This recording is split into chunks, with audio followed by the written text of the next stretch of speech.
Olá, como vai? Eu vou indo e você, tudo bem? A gente começa mais uma edição do seu Memória Viva, o podcast que tem o objetivo de trazer personalidades que foram testemunhas ou protagonistas da nossa história. E antes de apresentar o convidado dessa semana, eu, como sempre faço, trago uma informação, um fato pitoresco da nossa história. Você não parou para imaginar o quanto uma tragédia pode mudar os rumos da história política de um Estado, ou, neste caso, de um território? Pois é, no dia 21 de janeiro de 1958, a tragédia ocorrida na Vila Macaquari, que acabou ceifando a vida do deputado federal Quaraci Nunes, do promotor e também suplente de deputado Ildemar Maia e do jovem piloto Hamilton Silva, acabou mudando toda a engrenagem que estava sendo desenhada para a composição de cargos políticos naquele ano. O governador à época era Amilcar Pereira, e a ideia de Janari Nunes, como líder político, era lançar Amilcar para a vaga que seria deixada por Quaraci Nunes, guindar Quaraci à condição de governador do território. Ocorre que, no meio desses planos, havia uma tragédia. Ao ir para as festividades de São Sebastião, uma festividade que acontece até hoje naquela região, o avião de pequeno porte em que eles estavam acabou batendo na copa de uma árvore, caiu e explodiu. E foi uma grande tragédia. Os corpos de Quaraci e de Ildemar Maia foram levados em 23 de janeiro daquele ano para serem enterrados no cemitério João Batista, no Rio de Janeiro, e os restos mortais de Hamilton Silva estão sepultados até hoje aqui em Macapá. E, para que fosse feito, então, o arranjo, Pauxi Nunes, irmão de Quaraci e de Janari, que trabalhava na representação do território federal no Rio de Janeiro, acaba sendo guindado, então, à condição de governador.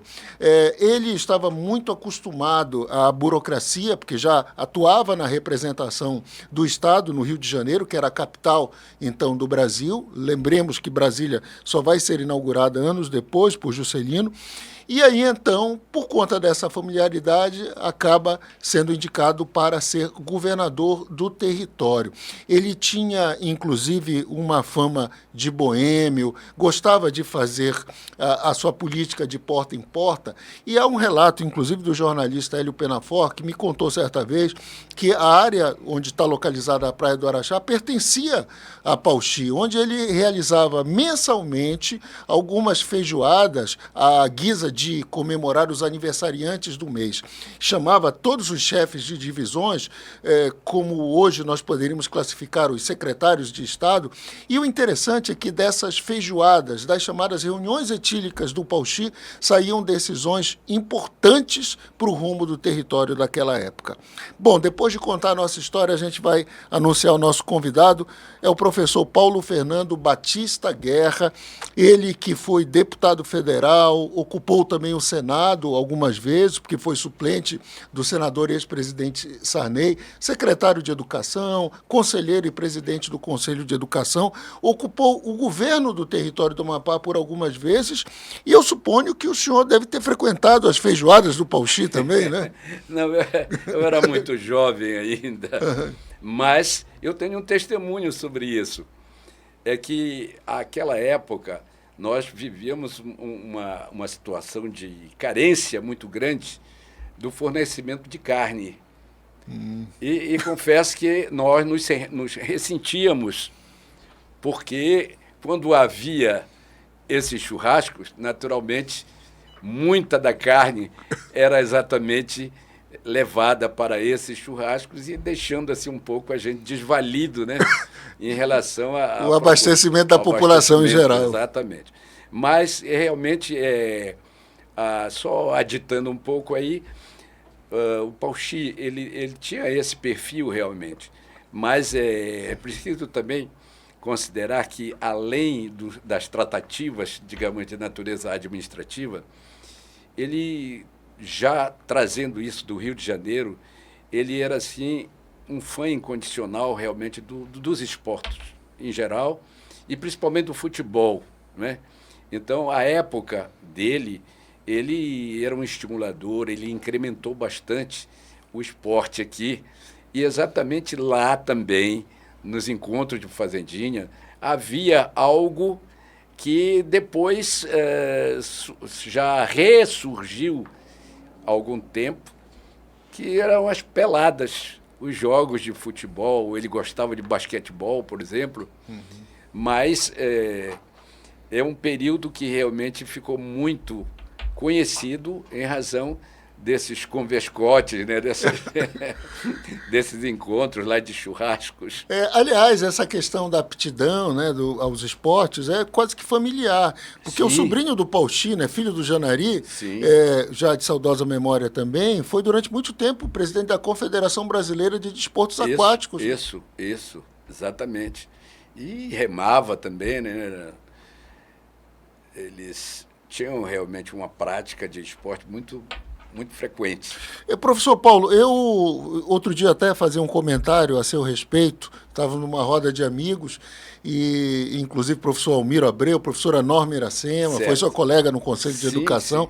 E lá na universidade. E na universidade também. E unanimemente nós destacávamos que dos grandes tribunos que nós temos no Amapá, o senhor, sem dúvida, figura entre os 5 primeiros aqui. Mas isso vem também, talvez, da sua formação. A sua primeira, embora o senhor seja reconhecido pelo seu conhecimento como legislador, da sua atuação como legislador e também na área do direito, mas a sua primeira formação foi na área das letras, né? Eu sempre me dediquei, gostei sempre, e é algo que eu considero fundamentais para a minha formação intelectual, estudo das literaturas, e fiz uma formação em literatura brasileira, portuguesa, francesa, além de sempre ter sido um apaixonado pela filosofia. Então, eu sou um estudioso da filosofia, gosto, tenho essa formação e, realmente, no que concerne a questão da oratória, né, mais especificamente, nós temos, do ponto de vista assim, de várias experiências históricas, temos muitos exemplos de pessoas que, ao iniciar a vida, tiveram a oportunidade de, além, digamos, de uma espécie de dom ou possibilidades, habilidades, tiveram a oportunidade também de exercitar. Então, a oratória, eu assisti ainda há poucos dias, né, a entrevista feita pelo Borges, pelo irmão do Giovanni. Tá, o Reginaldo Borges. Reginaldo. Pois é, e ele falava sobre as condições iniciais do Giovanni e que depois, realmente, numa prática, veio e desenvolveu. E eu considero também, assim, na minha vida, eu tive oportunidades, desde a mais tenra idade. Eu lembro, por exemplo, de uma grande mestra, ou de grandes mestras que eu tive a oportunidade, a professora Risalva Amaral, não é? E a professora Araci Montalverne, eram, assim, professoras que atuavam exatamente como professoras, principalmente de língua portuguesa, e que tinham o hábito de fazer uma prática de oratória com os seus alunos. Como? Qualquer festejo que havia nas escolas, elas sempre buscavam, dentre vários alunos, alguns, e não tinham preferência, elas realmente faziam de uma forma a induzir os alunos a que eles adquirissem essa prática. E lembro muito bem, em 1960, quando havia a eleição ali para presidência da República, que era o general Lott. Exatamente. E depois também o Jânio Quadros. Então, eles vieram aqui e nós tivemos oportunidade de manifestação. Tínhamos 10 anos, mais ou menos por aí. E no colégio, na escola Vaz Tavares, por exemplo, onde eu estudei o antigo curso primário, havia-se uma prática normal. Nós sempre, em todas as solenidades, nós éramos realmente não convidados, nós éramos incumbidos de fazer uma fala, fosse declamar poemas, fosse discursos. Então, assim, uma prática muito salutar, que com certeza eu atribuo exatamente uma prática que eu adquiri da oratória, graças exatamente a essa introdução feita por essas mestras. A gente pode até não concordar com os métodos políticos do Janari Nunes, mas uma coisa é certa, ele foi um grande divulgador do território federal e usou muitos instrumentos, né, para captar e trazer cabeças pensantes que pudessem ajudar a difundir aquele jovem território que havia se desvinculado em 1943 do estado do Pará. A construção do Macapá Hotel, por exemplo, que era em 1944, para que fosse um hotel, houvesse um espaço adequado para poder hospedar as nossas pessoas. Mas um outro episódio me chama a atenção. Eu acho que foi em 72 que ele lançou o Confiança no Amapá, que reúne artigos, discursos, depoimentos. Livro primoroso.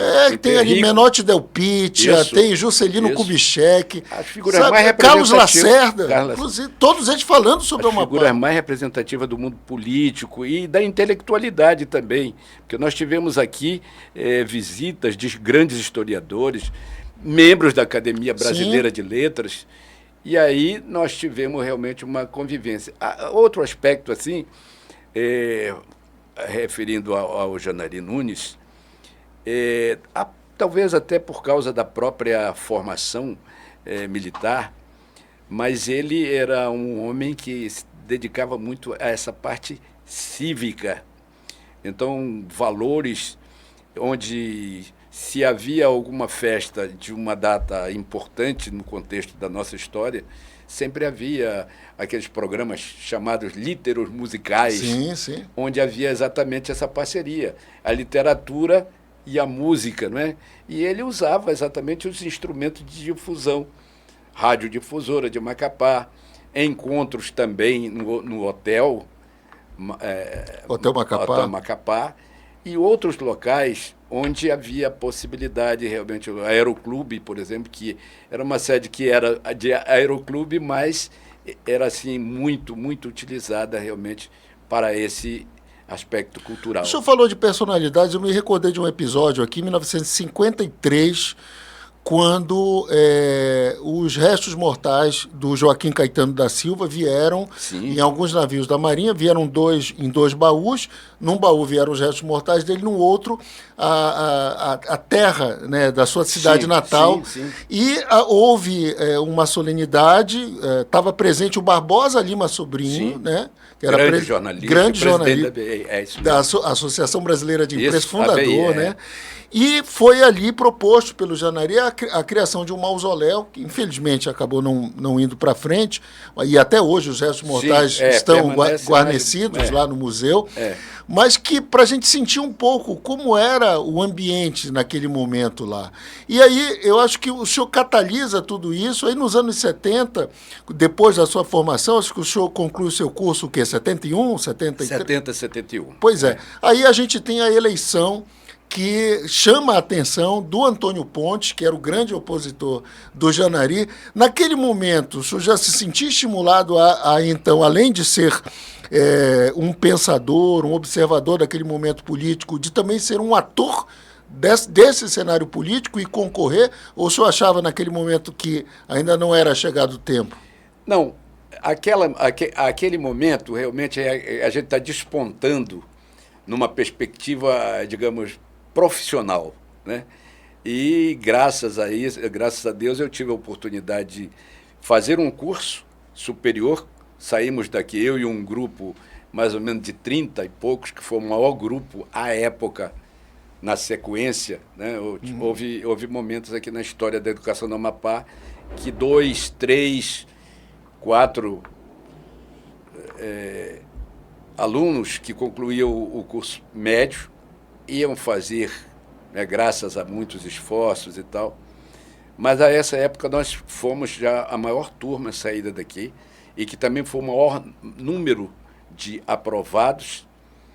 E na sequência fui contemplado com essa vitória e depois, ao concluir o curso, eu imediatamente depois me fui integrar o quadro como professor da Universidade Federal do Pará. Aí, então, começam as minhas viagens Pará, Macapá, como professor de lá, mas já por força de um convênio assinado pelo governo do Amapá, a essa época, com a Universidade Federal do Pará. Então, nós vínhamos aqui em momentos intervalares do ano para ministrar disciplinas para os cursos polivalentes. Foi criado, acho que era o NEM o nome, né? Que era o núcleo da UFPA. Núcleo de Educação do Amapá, Uhum. inicialmente. Depois Sim. Virou exatamente o núcleo da universidade, que vem para cá, que se torna um embrião realmente da futura universidade, né? Oferecia-se naquela época esses cursos polivalentes, uma espécie o quê? De uma licenciatura curta? Uma era isso? licenciatura curta, depois a licenciatura plena, foi numa gradação, Sim. né? Mas então, e a essa época eu estava assim, muito empolgado, vivamente empolgado, exatamente pós-formado, já professor de universidade. Então eu me dediquei realmente nesse início. Porém, quando nós chegamos aqui, aí começamos a desenvolver atividades. Por exemplo, fui professor de literatura aqui e depois fui diretor do Colégio Amapaense e já comecei realmente a enveredar pelo lado também administrativo. Tive a oportunidade de fazer um curso da Fundação Getúlio Vargas sobre planejamento educacional. Venho e assumo, junto com Alfredo Ramalho, com Carlos Nilson da Costa, Francisco Quintela, um grupo muito bom. Nós realmente tivemos assim um trabalho inicial de organização do planejamento da educação, já dentro de novos parâmetros mais modernos e tal. E com isso realmente fiquei envolvido no lado administrativo e daqui a pouco a política chega para uma participação mais efetiva, né? Eu, por exemplo, tive a oportunidade de participar da campanha na disputa entre Janari Nunes e Antônio Pontes e depois tive a oportunidade de integrar. Nessa época, lembro aqui de boa memória, um grande companheiro, uma figura que também está na história do Amapá, que é o Dr. Nestlerino Valente. Em 1970, nós estávamos iniciando, 71, 70, por aí, e então nós, nessa época, é que eu acredito que é assim, o start realmente para a política, porque 70 apoiamos o governo, a candidatura do Pontes. Em 70?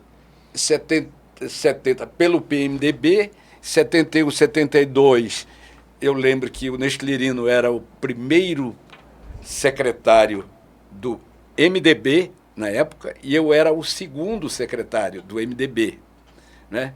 Só que lá na frente, devido ao espaço político e também à conjuntura, porque eu já estava envolvido com o governo, é que eu entro na política realmente. O senhor concorreu em 74, né? Não, concorri só em 78. Em 78. Em 74 ainda havia só uma vaga. A representação política do Amapá se resumia nisso. Um deputado federal. E não havia, naturalmente, porque território federal, não havia Assembleia Legislativa. Então, por isso que eu digo, a representatividade política se resumia na figura de um deputado federal. Então, é bom lembrar, 70, Antônio Pontes é eleito, né, em oposição a Janari. 74. Ele é reeleito. E em 1978, aí então duas vagas. Aumentou para duas. Para duas. O Pontes fica com uma vaga e a outra é conquistada. O senhor é eleito pela Arena e ele pelo MDB. Pelo MDB, exatamente. E aí eu já vou apressar um pouco a história, 1982, há uma inversão, né? O senhor sai candidato, então garantido o pluripartidarismo, certo. A Arena então é extinta, muitos que eram da Arena se abrigam no PDS, e o senhor, em 82, já concorre pelo MDB e o Antônio Pontes, que era do MDB, concorre pela Arena, pelo PDS, no caso. No caso, sabe que é aquele momento... E depois, vem um desdobramento disso, que é o PFL Sim. e o... Aí surgem os outros partidos, o Partido dos isso, Trabalhadores, isso, o PDT, o houve a Brizola multiplicação, cria o PDT. E tudo. Exatamente. Mas é interessante isso, porque eu retiro daí, sabe, uma reflexão do quanto, às vezes, nós falamos sobre o Amapá de uma forma negativa ou de uma forma assim e que pouco enobrece realmente a história, a tradição daqueles pioneiros que aqui vieram e que realmente, de alguma forma, tiveram uma participação de construção, né, deste Amapá de hoje. Temos uma caminhada enorme a realizar ainda, mas eu penso isso, sabe, depois de ter estudado um pouco também a ciência política, como é que um território federal, eu lembro bem que fui admoestado de alguma forma por políticos de Brasília, que eu cheguei assim muito jovem e também muito contundente. Então havia em mim uma revolta no sentido do tratamento que o governo federal dispensava aos territórios federais. E como eu fiz planejamento, estudei muito essa questão dos territórios federais, certa feita, eu lembro bem, tive a honra de, ainda nos quadros, no primeiro mandato, eu começo um discurso dizendo: os territórios federais, conceitualmente, do ponto de vista jurídico e constitucional, se transformaram numa excrescência jurídica. E então veio o líder do governo rebatendo isso, né? E eu mostrava para eles exatamente que o que seria a representação de um território, aí dava os indicadores sociais, os indicadores históricos, econômicos todos, e que aquilo ali é praticamente, se não era nem um bombonzinho para agradar, era um cala-boca, realmente nos posicionando numa situação muito, muito adversa. E a caminhada do Amapá hoje, com essa representatividade plena, de acordo com a Constituição de 88, realmente nos lega um cenário que deve ser cultivado com uma maneira crítica, naturalmente, mas, sobretudo, também de esperança de que dias melhores ainda virão. E me parece que nós estamos nessa caminhada, sabe?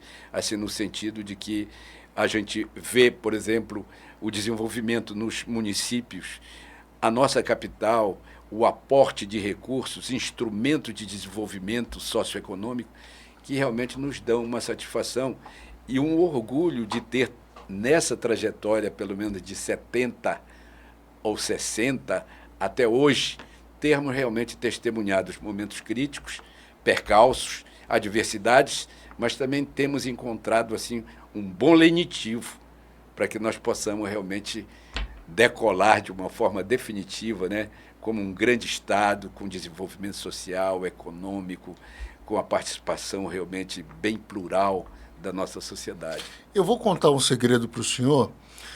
O projeto desse programa, desse podcast, ele surgiu dentro da Universidade Federal do Amapá. Que bom. Eu fui bolsista, fui pesquisador da universidade e em conversas com o reitor, o professor Júlio, ele também um pouco responsável por isso, porque foi ele quem propôs que nós criássemos um programa. Inicialmente, a ideia do programa era que nós chamássemos personalidades que trabalharam para a construção do que é hoje a Universidade Federal do Amapá.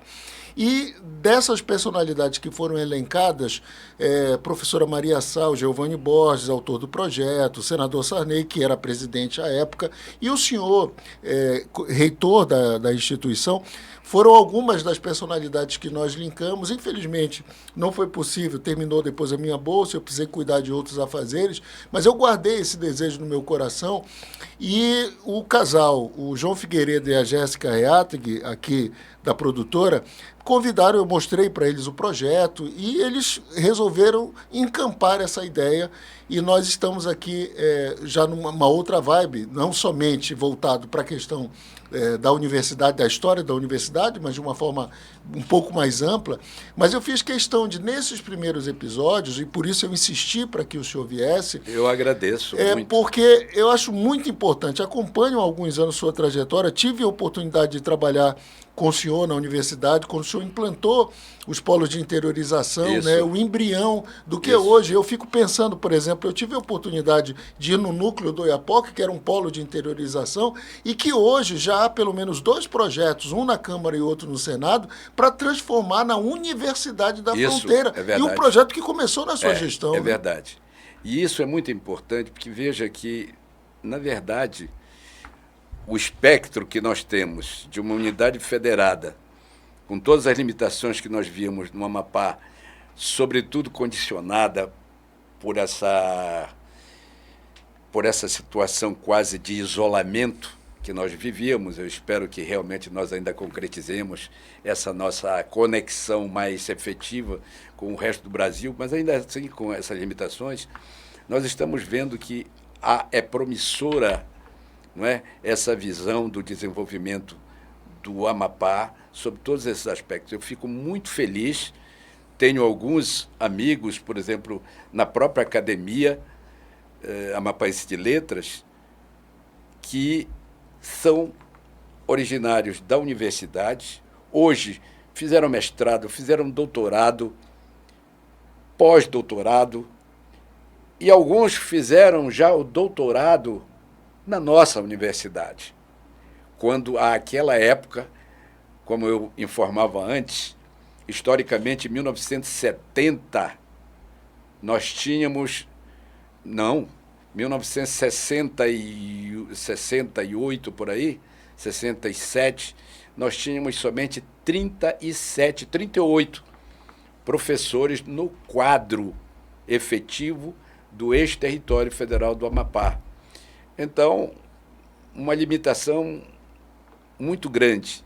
E folgo realmente em saber que hoje nós temos vários cursos de várias especialidades, quer dizer, de uma maneira muito multidisciplinar. Nós estamos trabalhando pesquisa, você mesmo é oriundo dessa pesquisa, não é? E também isso, é preciso que haja alguém a semear as primeiras sementes na esperança de que elas realmente brotem e nos tragam os frutos que verdadeiramente concretizem aquele sonho sonhado anteriormente, né? E tem um jornalista, amigo nosso, o jornalista Célis Nafis, ele, durante a semana, fez contato conosco, não sei se nós já temos a pergunta, mas ele quer fazer também um questionamento. Vamos Devo muito ao Célis Nafis, né? Ajudou muito a universidade e a educação de uma forma geral. Olá, Renivaldo. Uma pergunta para o professor Paulo Guerra. Ele era uma figura muito notória, muito presente, muito ativa na política e nos bastidores da política também durante, eu acho que uns 20 anos, ali entre os anos 90 e também a primeira década do ano 2000. Foi candidato diversas vezes, chegou a presidir até o MDB, mas, de repente, a gente não ouviu mais falar do professor Paulo Guerra. Eu queria saber por que ele decidiu largar a política, ou pelo menos saiu do debate público, né? Ele acabou deixando uma lacuna, né, um espaço muito importante a ser ocupado. Queria saber qual foi a motivação, a principal motivação dele para sair da vida pública. Pois é. Eu fico, em primeiro lugar, quero lhe enviar um abraço, dizer da minha satisfação e honra em ouvi-lo, agradecendo, como eu já falava anteriormente, por todo o apreço, toda a consideração, toda a cooperação que você também, lá naquele momento, lá atrás, contribuiu, tanto como secretário de Educação, como reitor da universidade, como presidente do PMDB, que fui durante realmente, acho que mais de 5 anos. E, na realidade, há coisas que vêm e que vão e que não tem muita, digamos, explicação com um maior índice de racionalidade, assim, no sentido de, olha, a razão lógica para que eu larguei isso foi isso. As coisas, às vezes, vão acontecendo... Em ciclos, né? Em ciclos e paulatinamente. E confesso que eu tive momentos, eu diria quando comecei a vida acadêmica, quando eu pegava aqui um barco, mais alguns amigos, para ir fazer a faculdade em Belém, porque não havia aqui, eu lembro que meu pai, porque admirava exatamente essa história de eu gostar de fazer discursos, de falar, ele então traçou assim um veredito quase. Olha, você vai a Belém fazer a faculdade, mas vai fazer direito. E, por outro lado, a minha mãe se opunha a isso e dizia, não, meu filho, não faça direito, faça a medicina. Mas graças a professores como Munhoz, Padre Caetano Maelo e tantas outras, assim, tantos outros intelectuais que realmente contribuíram para a nossa formação, eu fui muito influenciado, como eu dizia antes na entrevista, pela filosofia, pelo direito. E aí eu vou a Belém e meu pai falou assim, e você vai fazer o direito? Eu disse, não, eu vou fazer letras, que eu quero literatura, e vou fazer filosofia. Vou estudar essas duas coisas. E ele disse, mas olha, eu vou fazer o seguinte, todo mundo duro na época e tal, né? Mas eu vou lhe dar um dinheirinho a mais, porque eu quero que você faça o curso de Direito. E eu realmente posterguei isso, não fiz naquele momento. E depois, quando voltei aqui ao Amapá, e já consolidado, eu disse, bom, vou tirar agora um tempo para não só complementar aí os meus estudos, vou fazer o direito. Realizar o desejo do seu pai. Né? E realizando exatamente o desejo do professor Guerra. Né? Então, me dediquei muito a essa área do direito. Essa área me levou depois a lecionar na área do direito, a coordenar cursos ali no CEAP. Então, isso me tomou realmente uma década. Eu venho reaparecer no cenário assim, administrativo e mais político já em 2010, quando passei pela Casa Civil. E me dediquei também um tempo como presidente do Conselho de Educação. Então, foram assim afazeres que foram realmente me distanciando da atividade política. E realmente, depois que larguei a presidência, me afastei da presidência do partido, eu me resguardei realmente um tempo, e aí já enveredei exclusivamente pelo lado administrativo. Por fim, depois de alguns anos, eu volto aqui como secretário executivo da Escola Judicial. Também tive um apoio muito grande da mídia aqui, né, onde tivemos oportunidade, era o desembargador Torque, Carlos Torque, em cuja gestão nós tivemos uma grande conquista aqui para o Poder Judiciário, inclusive, porque conseguimos fazer um convênio com a universidade, com a UNB, propiciando a oportunidade para que os nossos juízes não precisassem se deslocar daqui para outros países ou estados da federação para fazer, como era desejo deles, sempre fazer um mestrado, um doutorado, até porque muitos deles trabalham realmente nas nossas universidades, nossas faculdades. E com isso, o tempo realmente e o espaço para fazer outras coisas foram me deixando mais na parte técnica mesmo, né? Então, Celes, eu quero lhe dizer que temos hoje uma missão, né, à frente da academia. Eu aqui e ali sempre estou fazendo palestras, participando de debates, né, mas assim, com um sentimento muito forte de que, apesar da idade já alcançar, eu continuo com o mesmo ânimo, sabe, da política, da boa política, na perspectiva realmente de desejar aquilo que for melhor para o nosso povo, para a nossa terra. Um grande abraço. Pois é, o senhor mencionou a academia e eu queria também mencionar. A gente, na verdade, teve a oportunidade de se encontrar na universidade nos anos 90,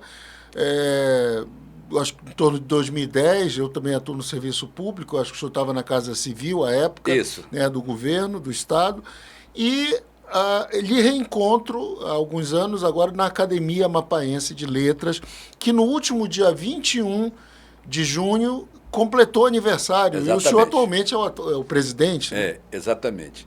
Olha, assim, estabelecendo marcos da história, não é?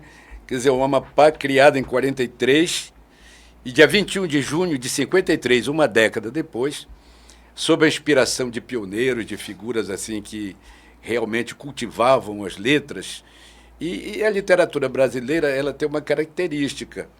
Ela provém muito da lavra, da pena dos jornalistas. Sim. Né? Os grandes escritores produziam as suas obras literárias, mas, além de serem, por formação, jornalistas, eles também usavam o jornal para as suas publicações. Haja vista que, por exemplo, pegaram o presidente, o eterno presidente da Academia Brasileira de Letras, né, como o Machado de Assis, que os grandes romances do Machado de Assis, ele escrevia naquele estilo semanal. Fazia uma espécie de um folhetim. Os folhetins, exatamente, os folhetins. E que também recebia o nome antigamente, era uma linguagem usada pelo jornalismo, as fitas, que eram fitas exatamente, que são as colunas, né? Exato. As colunas que eles faziam essas publicações, né? É importante a gente lembrar que, como nós não tínhamos aí o que são hoje novelas, até mesmo as novelas do rádio, que só vão surgir depois, anos 50, anos 60, os jornais eles foram instrumentos para difusão literária, e a gente tem inúmeros escritores. O Nelson Rodrigues, por exemplo, escreveu um romance inteiro que depois reuniu numa única obra chamada Meu Destino é Pecar, e ele assinava com o pseudônimo de Susana Flegg. Susana Flegg, exatamente.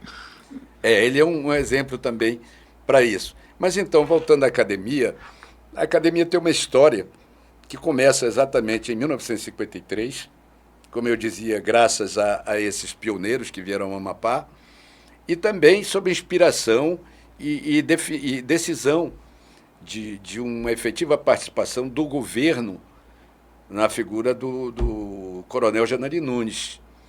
Então, em 53 se dá a criação da academia. Este ano nós completamos exatamente 72 anos e temos hoje o quadro. A Academia Amapaense de Letras, ela segue como a Amapaense segue como a Academia Brasileira, né? Inspirada já na Academia Francesa. Uhum. Ela segue o mesmo formato. Ela se constitui de 40 membros, né? E tem os seus estatutos, regimentos e tudo, e onde há uma classificação também daqueles que são membros efetivos e que são membros visitantes, membros eméritos. Há uma classificação nesse sentido. Só que a nossa academia tem passado realmente por momentos de dificuldades ao longo da sua história. E somente já no governo do Dr. Jorge Nova da Costa é que há uma retomada. Depois de 53, ela praticamente entra em recesso, e já no governo Nova da Costa é que há uma retomada da nossa, onde a gente pode destacar, por exemplo, a figura do grande professor, historiador também, administrador Nilson Montoril de Araújo, a quem nós rendemos todas as homenagens. E, curiosamente, né, nós estávamos, a essa época, ingressando também, ele, eu, Fernando Canto e outros companheiros, Manuel Bispo, né? E aí nós realmente começamos essa retomada, e outros que eu não lembro agora de momento, peço desculpas, E, com isso, nós tivemos uma retomada. O Nilson ficou muitos anos num processo de reorganização, adversidades, problemas de saúde também, mas foi um grande batalhador, sempre cioso desse encargo, e que merece todo o nosso respeito, nossas homenagens. Após ele, então, assume o Fernando Canto, que nós já o temos agora na saudade, e que realmente conseguiu avançar profundamente assim, em algumas questões, até pelo perfil do Fernando, né? O Fernando Canto é um homem que tem a história do Amapá, do ponto de vista da cultura, eu diria que se confunde com a vida e com a biografia do Fernando. Fernando, que é um homem muito plural, ele era poeta, romancista, aliás, aí eu já faço aqui uma referência, falo romancista porque o é. Na realidade, ele tem uma publicação pós-morte, agora, de um romance, porque ele tinha contos, tinha poemas, né, tinha composições também, tanto de música, né, crônicas, como em Telas de Quintais. Isso. Então, nós estamos ainda agora tentando realmente consolidar algumas posições para a academia. Nós temos aí uma expectativa, porque é um compromisso do governo atual e de outros políticos, senador Randolph, no sentido exatamente de nós conseguirmos um local, uma sede, né, para que nós possamos realmente desenvolver as nossas atividades peculiares, bem características de academia, né? Então, realmente completamos agora, no dia 21, já completamos esses 72 anos, e nós estamos nessa expectativa de que nós possamos cada vez mais, temos já talvez 2 ou 3, porque tivemos a perda também de um grande participante, de um grande companheiro da academia, que é o Edgar de Paula. Sim, né? Colega jornalista também. Jornalista, exatamente, um homem que se dedicou muito à historiografia do Amapá e do Brasil, né? Então, já também temos essa expectativa de daqui a pouco termos que realizar tanto a eleição para a presidência da academia, como também a eleição para provimento dessas vagas que já estão aí, e nós esperamos que em breve nós possamos realmente dar encaminhamento a essas coisas. Aliás, durante muito tempo, mesmo depois da reorganização, durante o governo de Nova da Costa, a composição da academia ficou durante muito tempo incompleta. Sim, né? incompleta. E recentemente se conseguiu isso. chegar aos 40. Exatamente. Tivemos agora recentemente essas perdas, o Edgar, o Fernando Canto e um outro que não me lembro. O nosso pastor. Tem o pastor Otton, na verdade, foi a vaga dele foi ocupada. Nós tivemos 2 membros. Que faleceram, né? Recentemente. Exatamente. Tivemos aí a posse do senador Randolph e da professora Sânzia ocupando, né? Exatamente. Dois, que inclusive é do pastor Otton e do professor Nilson Montoril, exatamente.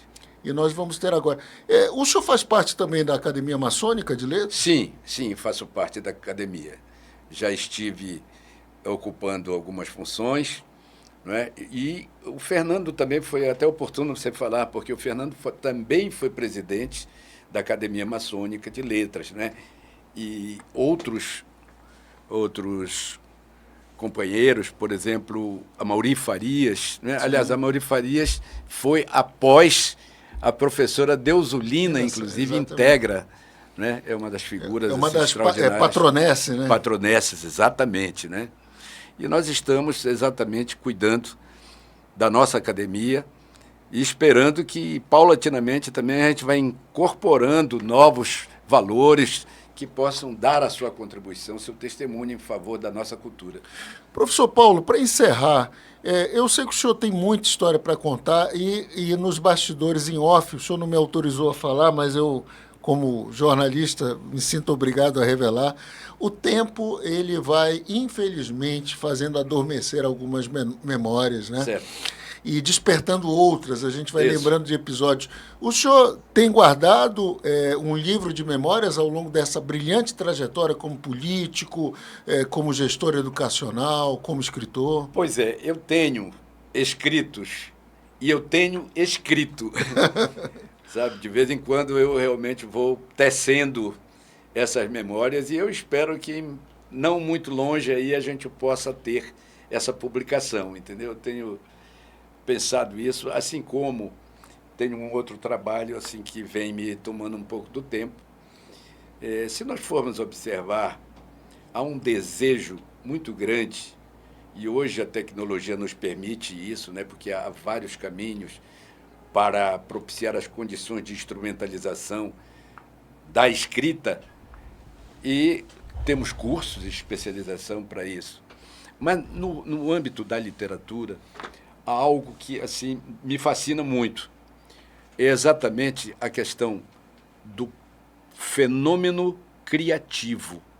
Esse fenômeno criativo, ele naturalmente ele é composto, ele tem uma complexidade grande, porque tem o que eu falava das habilidades, né, do conhecimento, de um dom, mas, sobretudo, eu vejo que há alguma coisa assim que é muito importante na vida literária, no universo literário, que é a crítica literária. E não se há de falar da crítica literária sem que se pense, né, nos parâmetros para isso. E os parâmetros para isso são elementos cruciais para que nós possamos realmente ter o gosto, o sabor e a valorização do fenômeno literário, porque conhecemos mais. Se nós formos olhar, por exemplo, literatura lá atrás, olha aquelas cantigas de amor, que hoje talvez pareçam insossa, mas elas têm uma forma, elas têm um conteúdo e elas têm todo um aparato técnico que configura realmente esse modelo poético.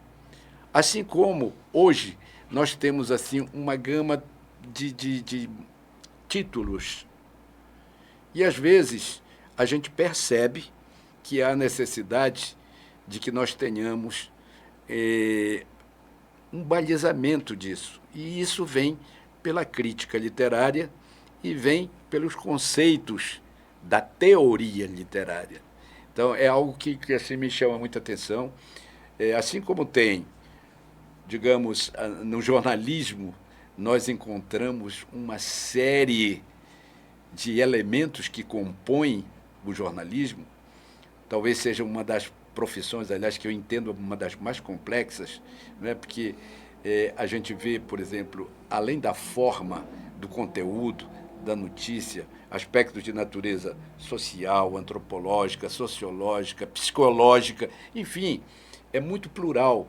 E eu estou, inclusive, empenhado, estou escrevendo sobre isso, sobre a teoria literária, que me interessa realmente particularmente e que pode ser também uma contribuição modesta, mas como uma perspectiva de oferecer a terceiros a oportunidade de fazer a sua escrita segundo, não cânones clássicos, rígidos, né, mas segundo realmente uma concepção que possa não só permitir àquele que escreve auferir uma técnica de escrita melhor, como também oferecer oportunidade para aqueles que leem terem realmente elementos, instrumentos, para que eles realmente, esteticamente, possam avaliar melhor aqueles conteúdos, né? Eu acho muito oportuna a sua fala, professor, e até puxando sardinha no caso do jornalismo, Veja, realmente, embora pareça fácil, mas é uma das estruturas mais complexas Sim. que possam existir, porque a LID, por exemplo, que é o texto introdutório de uma matéria jornalística, ela de pronto tem que responder 5 perguntas. O que, quando, onde, como e por quê. Isso. Então, e é preciso que haja uma síntese disso para que e que isso, de alguma forma, seja um atrativo para a leitura do texto que vai desenvolver aquela informação. E a respeito da questão da teoria literária, eu, por exemplo, eu sou um fã inveterado do Vinícius de Moraes, porque eu escuto muito os jovens dizerem que não são atraídos pela literatura porque consideram textos já ultrapassados, cafonas. Mas veja, o Vinícius de Moraes, que já partiu em julho de 1980, veja, já temos aí um transcurso de 45 anos. A obra de Vinícius, do meu ponto de vista, é uma obra extremamente atual, porque o Vinícius ele lançou mão de uma estrutura que é uma estrutura rígida e clássica, como o soneto, como a ode, como a balada, e trouxe dentro dessa estrutura temas do cotidiano, da vida urbana, isso, do dia a dia, do amor sofrido, temas que a gente encontra, de repente, na música do Botequim e que a gente se deleita ao ler um poema, um soneto, uma ode isso, do Vinícius de Moraes. O que falta, para poder concluir, é um pouco mais de interesse da nossa juventude em ter essa compreensão, porque, infelizmente, outro dia fiquei muito triste quando um amigo me dizia que estava criando uns poemas, sabe como? Ele sugeria o tema do poema que ele queria, em tese, compor, e a inteligência artificial fazia tudo. Então, isso, infelizmente, não é literatura. Hoje, aliás, você suscita, já aqui no encaminhamento para o final mas é algo que gera perplexidade, realmente. Você vê que, historicamente, as coisas vão nessa mutação cíclica e nós estamos aí diante de uma indagação seríssima, que é exatamente o direito autoral, essa parte ética da produção literária, né? Ou da produção escrita, como Sim. nós genericamente falamos, porque hoje realmente a inteligência é capaz de lhe entregar um livro pronto, até com todas as especificações da BNT, toda a estrutura tecnicamente muito bem... Ficha catalográfica, tudo. Mas realmente é preciso, uma ideia, um pensamento que é reiteradamente repetido, quando a gente diz, olha, o velho pensamento, só se ama o que se conhece. Então, para realmente nós termos assim esse sentimento estético de relação, de identidade, de identificação, é necessário que a gente realmente... É que nem uma pintura. Se você chega diante de um quadro e você não tem a menor noção do que seja o fundamento ou que sejam os fundamentos, né, estéticos de uma pintura, você pode até ensaiar alguma coisa assim, né, num jogo de palavras, mas você não terá, com certeza, as condições conceituais e estética para definir realmente, olha, isso aqui é abstracionismo, isso aqui é tal escola. E aí, no caso, a literatura, você citou bem o Vinícius. O Vinícius é considerado, quase que mundialmente, um dos maiores sonetistas. E ele fez isso com uma tranquilidade quando foi alguém que irrompeu também o movimento modernista no Brasil. Então, a estética moderna do Vinícius é tão atual quanto os poemas dele, sobretudo a métrica rima, a estrutura do soneto, os 14 versos, enfim. Porque realmente ele não só conhecia, como tinha realmente esse dom, não é? Da escrita. Ele vem de uma formação da literatura clássica, né? Estudou literatura inglesa em Oxford. E ele é um intelectual realmente. Ele teve uma formação muito boa, não é? De toda, aliás, como vários idiomas, dominando vários idiomas. E é importante realmente hoje, porque a própria literatura, ela concorre grandemente para que nós possamos também cultivar, direto ou indiretamente, um patamar melhor da linguagem que nós usamos até mesmo na linguagem coloquial, né? E sempre cultura é cultura, né? Sem dúvida. Professor Paulo, muito obrigado por sua presença. Aprendi muito hoje, tanto de história, da literatura, da política, e eu quero dizer que esse registro aqui, que nós fazemos no programa Memória Viva, e que depois deve ser replicado também, além das nossas plataformas virtuais, em algumas emissoras de TV, vai ser um registro que vai ficar guardado para as novas gerações, para o devir, para depois do nosso... quando nós alcançarmos aí, como chamamos, o Oriente Eterno, para ficar como um registro daquilo que foi produzido e da contribuição que o senhor deixou para a história, para a política e para a literatura mapaense. Muito obrigado. Eu que agradeço, viu? Acho que realmente quero também terminar parabenizando pela sua iniciativa, porque realmente a história, né, ela vai nessa evolução, agregando fatos, agregando memória mesmo e deixando outras de lado. É inexorável que isso aconteça. Mas é muito gratificante para mim saber que há um registro por iniciativa de um programa que eu quero parabenizar realmente, porque ele tem esse valor inestimável, menos por mim, mas mais por todos aqueles que terão a oportunidade de vir aqui. Então, muito obrigado. Muito obrigado. E para encerrar, já que a gente está falando sobre criação, sobre estética, sobre arte, eu quero encerrar com uma citação do poeta Mário de Andrade, no seu livro A Introdução à Estética Musical, obra publicada em 1925, e que eu recomendo, que você pode encontrar na internet, em várias plataformas. O Mário de Andrade nos dá uma primorosa lição. Ele diz que, com o tempo, o homem começou a perceber que 3 elementos instigavam os seus sentidos. Eram eles o bem, a verdade e o belo.